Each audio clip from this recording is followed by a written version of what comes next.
Hi, I'm David Brenneman, and I'm in the High Museum's 19th and early 20th century European art galleries, and I'm standing in front of an unassuming but exquisite sculpture by the British artist Henry Moore.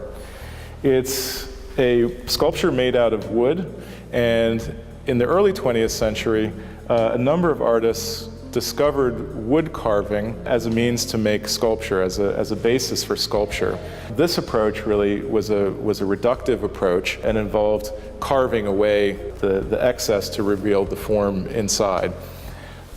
In addition to it being carved out of wood, it's also really quite wonderful because it comes from a period of Moore's career where he was reacting to surrealism.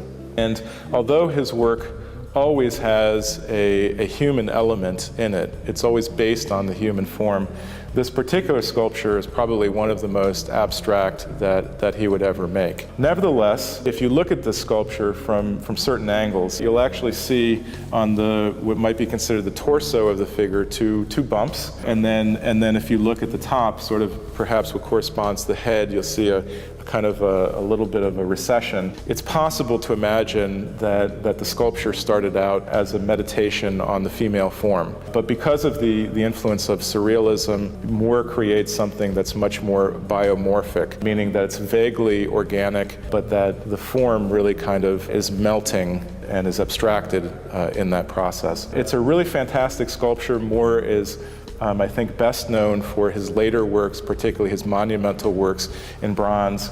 But I think this particular sculpture, this early work of Moore, which kind of points to this later work that he would do, is really a gem in the High Museum's collection.